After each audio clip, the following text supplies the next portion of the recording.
வணக்கம்.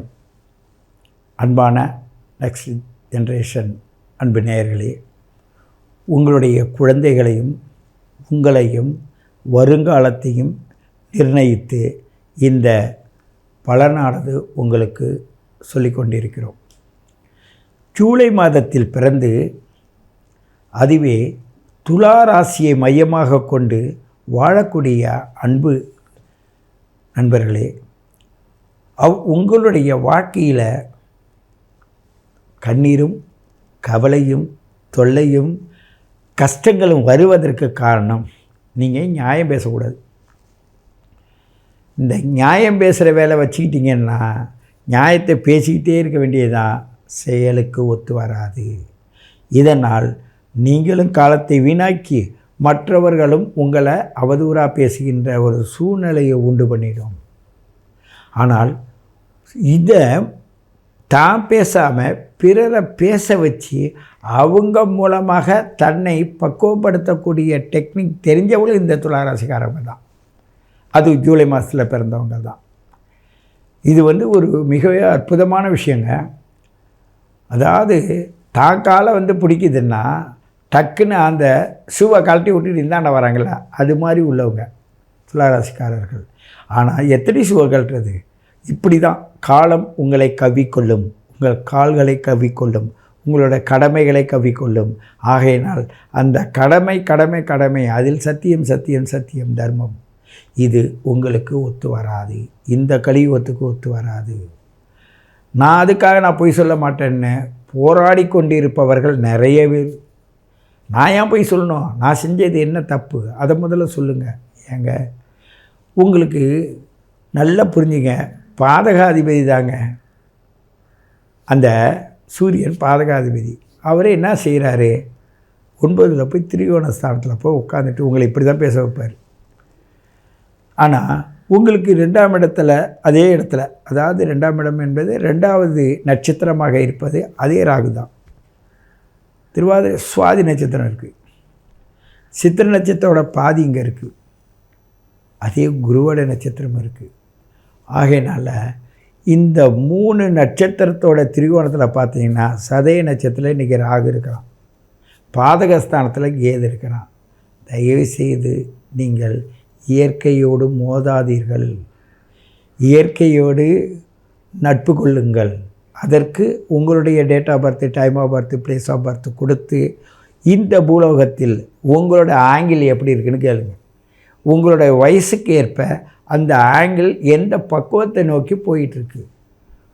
நல்ல அருமையான சயின்ஸுங்க. நீங்கள் புரிஞ்சுங்க, இந்த ஜோதிடம் என்பது ஒவ்வொருத்தவங்களும் பேசுகிற விதத்தை வச்சு நீங்கள் புரியறதுக்கு கஷ்டப்பட்டீங்க. ஆனால் இந்த நியூ ஜென்ரேஷனில் பொறுத்தவரையும் கஷ்டப்பட வேண்டிய அவசியம் இல்லை. தெளிவாக இருக்கும், உண்மையாக இருக்கும், சத்தியமாக இருக்கும். ராசி ஜூலை நட்சத்திரம் ஜூலை மாதத்தில் பிறந்திருக்கிறீங்க. திரிகோணத்தில் சூரியன் நின்று இருக்கான். இந்த வீட்டுக்குடைய பாதகாதிபதி தான் அங்கே போய் நிற்கிறான். உங்கள் அப்பாவுக்கு ஏதாவது கர்மம் பண்ணணும், இல்லை அரசாங்கத்துக்கு சம்பந்தமான பிரச்சனைக்குள்ளே சிக்கிக்கணும், இல்லை அரசாங்கம் உங்களை தேடும், இல்லை நீங்கள் அரசாங்கத்தை தேடுவீங்க. இந்த தொடர்பு இல்லாத இந்த மாதத்தை நீங்கள் கடக்க முடியாது. அது மட்டும் இல்லாமல் உங்களுடைய எதிர்பார்ப்புக்கு அவங்களா கூப்பிட்டு செயல்படுறவங்களே இருக்காங்க. ஆனால் நீங்கள் நம்ப மாட்டீங்க, நீங்கள் நம்புகிற பக்குவத்துக்கும் வரமாட்டீங்க. ஆகையினால் இந்த மாதம் உங்களுக்கு ஒரு பெரிய போராட்டமாக தான் இருக்கும். பல மாதங்களில் பலவிதமான போராட்டங்கள் இருந்தது, அது ஒரு விதம். ஆனால் இந்த மாதத்தில், ஜூலை மாதத்தில் பிறந்த உங்களுக்கு உங்களுடைய சூழல் உங்களையே குற்றவாளியாக நிரூபிக்குமே தவிர நீங்கள் நிரபராதியாக நிரூபிக்காது. ஆகையினால் சத்திய தர்மம் ஞானம் நியாயம் என்ற வார்த்தையை அமைதி காக்க வையுங்கள். அது எங்கேயும் போகாது, உங்கள்கிட்ட இருக்கும். ஆனால் அது ஒரு அனுபவத்தை தரும். இந்த மாதம் தருகின்ற அனுபவம் உங்களுக்கு ஒத்து வராது. இந்த அனுபவத்தின் மூலமாக சில சூழ்நிலைகள் மாறுபடும். ஒரு சிலருடைய ஜாதகத்தில் மாத்திரம் வெற்றி மேல் வெற்றியாவது குவியும். யாரோ செஞ்சு வச்சது எனக்கு சேர்ந்ததுன்னு சொல்கிற மாதிரிலாம் இருக்கும். புதையல் கிடைக்கும், ஒரு அற்புதமான விஷயங்கள் இருக்கும். அந்த அற்புதமான விஷயம்னா இயற்கை சார்ந்ததாக இருக்கும். நீங்கள் நினச்சதை விட மிக மிக நுட்பமான விஷயங்கள் உங்களை மெய்ப்பிக்கும். ஆகையினால் சத்தியத்தை விட்டு வெளில போக மாட்டீங்க, தர்மத்தோடையே தான் வாழ்வீங்க. தர்மத்தோடு வாழ்வதும் சத்தியத்தோடு வாழ்வதும் உங்களுடைய போராட்டமாக இருக்கும். அன்பு, பாசம், அறிவு, தெளிவு இதெல்லாம் உங்கள்கிட்ட நிறையா இருக்குது, அளவுக்கு மீறி இருக்குது. இருந்து என்ன பிரயோஜனம்? அதை புரிஞ்சிக்க மாட்டுறாங்களே அடுத்தவங்க. நீங்கள் போராடுற விதத்தை நாங்கள் பார்க்கும்போது பார்த்தா சில நேரங்களில் இயற்கை ஏடா இப்படியெல்லாம் பண்ணுது, இந்த இயற்கையோடு எப்படி மனிதர்கள் போராடுறாங்க பாருங்கள், அப்படியெல்லாம் இருக்கும். வாழ்க்கையில் எவ்வளவுக்கு விட்டு கொடுக்க முடியுமோ அவ்வளோதும் விட்டு கொடுப்பீங்க. ஆனால் உங்களுக்கு கஷ்டங்கள் தொடர்ந்து உங்களை தாக்குதல் பண்ணிக்கிட்டே தான் இருக்கும். ஆனால் அந்த கஷ்டங்கள் தாக்குதல் பண்ணுவதற்கு அந்த உங்கள் வீட்டுக்கு அதிபதி சுக்கிரன் உங்களுக்கு நேராக 8ல் போய் மாட்டிக்க போகிறான். இப்போ ஆகையினால இந்த பாதகாதிபதிக்கு பக்கத்தில் போய் நிற்க போகிறான். இதெல்லாம் நினச்சி பார்க்கும் பொழுது கவனமாக இருங்கள். உங்களை நீங்கள் நம்புங்கள். உங்களுடைய date of birth, time of birth, place of birth கொடுத்து உங்கள் ஜாதகத்தின் நுட்பத்தை கேளுங்கள். நான் சொல்கிறேன், நடக்குதா இல்லையா பாருங்கள்.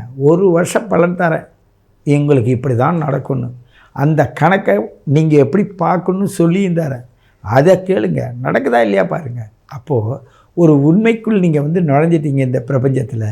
இந்த பிரபஞ்சம் உங்களுக்கு சொல்லிக் கொடுக்குற விதத்திலேருந்து இந்த சமூக கோட்பாடு என்ன பண்ணிடுதுன்னா உங்களை நடக்க விடாதாக்குது, பாதகமாகவே தெரியுது. உங்களுடைய இயற்கையை இது பாதகம் இல்லை, இது லாபத்துக்குடையது என்பதெல்லாம் சொல்லுவதற்கான சூட்சமங்களை இந்த நேரத்தில், இந்த மாதத்தில், ஜூலை மாதத்தில் இந்த துளாராசி நேயர்களுக்கு அது அறிவுறுத்திக்கிட்டே இருக்கும். எப்படி நம்ம ஒரு பஸ் ஸ்டாண்டை நோக்கி போகிறோன்னா பஸ் ஸ்டாண்டு இதுதான் சொல்கிறது மாதிரி தான் இந்த நேரத்தில் உங்களோட இயற்கையில் உங்களோட அறிவுக்கும் கிடைக்கக்கூடிய ஒரு நற்பலன் இப்பொழுது இருக்குதுன்னு நாங்கள் சொல்கிறோம். ஆனால் அது பாதகமாக இருக்குது. பாதகமாக இருந்தாலும் அதை லாபமாக ஈட்டுவது எப்படி, அதை மாற்றுவது எப்படி?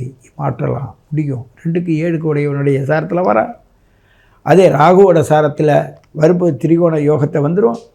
அதே நேரத்தில் இந்த 3, 8, 6 இடத்துக்கு குருவோட சாரத்தில் வரும்போது தான் போன ஜென்மத்தினுடைய கர்ம வினையானது உங்களை ரொம்ப நிதானிக்க வைக்கும். ஆகையினால் யார் யாருக்கு 30 வயசு, 40 வயசு, 50 வயசு இவர்கள் எப்படி இருக்கணும் என்ற ஒரு நுட்பத்தை தேடும்போது அந்த நுட்பத்திற்கு தெளிவாக தெரிந்து கொள்ள உங்கள் date of birth, time of birth, place of birth கொடுத்து எனக்கு என்ன நடக்குது, எவ்வளோ நாள் நடக்கும், எப்படி நடக்கின்ற கேள்வி கேளுங்கள் என்று கூறிக்கொண்டு உங்களை மீண்டும் சந்திக்கிறேன். உங்கள் சித்தயோகி பேரம்பலவாணன். அன்பு நேயர்களே, நாம் இந்த காலகட்டத்திற்கு ஏற்ப பொதுவான பலன்களை நாம் பேசியிருக்கோம். இந்த பொதுவான பலன்கள் மூலமாக பல விஷயங்களை இணைத்து பேசுவதற்கு உங்களுடைய ஜாதகம், உங்களுடைய date of birth, time of birth, place of birth கொடுத்து உங்கள் ஜாதகத்தின் மூலமாக எங்களுடைய இந்த பலன் சரியாக இயங்குகிறதா இல்லை மாறுபட்டு இயங்குகிறதா என்று தெளிவுபடுத்துவதற்கு என்னுடைய நம்பர் கீழே கொடுக்கப்பட்டுள்ளது. அதன் மூலமாக காண்டாக்ட் செஞ்சிங்கன்னா இந்த நியூ ஜென்ரேஷன் அன்பு நேயர்கள் உங்களுக்கு துணை புரிவார்கள். மேலும் உங்களுடைய வாழ்க்கையில் வரக்கூடிய இன்னல்களையும் ஒவ்வொரு இடையூறுகளையும் உங்களுடைய ராசியில் இருக்கக்கூடிய கிரக கோச்சாரத்தின் மூலமாகவும் அந்த கிரக சாரத்தில் ஒரு கிரகம் நிற்கிறதுனா அந்த கிரகத்தின் சாரத்திலும் ஒரு ராசி வீட்டில் எந்தெந்த கிரகங்கள் இருக்கிறதோ அந்த கிரகத்திற்கு ஏற்றாற்போல் அந்த சாரத்திற்கு ஏற்றாற்போல் உங்களுடைய பலனை முன்ன பின்ன அசைச்சி பார்ப்பதற்கு இந்த ஜோதிட கணிதம் அங்கே வழிவகுத்துள்ளது. அதன் மூலமாக நீங்கள் எந்த ராசியில் பிறந்திருந்தாலும் சரி, எந்த நகரத்தில் பிறந்திருந்தாலும் சரி, எந்த லக்னத்தில் பிறந்து எந்த மாதத்தை நீங்கள் துணை கொண்டு அந்த கருத்துக்களை கேட்டாலும் சரி, உங்களுடைய உணர்வுகளுக்கும் உங்களுடைய வாழ்க்கை பயணத்திற்கும் உதவுவதற்கு உங்களுக்கு நல்ல தெளிவை தருவதற்கு இதற்கு டிஸ்கிரிப்ஷனில் என்னுடைய நம்பர் கொடுக்கப்பட்டுள்ளது. அதை கவனித்து அதன் மூலம் விருப்பம் உள்ளவர்கள் தொடர்பு கொள்ளுங்கள். உங்களுக்கு பேருதவியாக இருக்கும் என்று கூறிக்கொள்கிறேன்.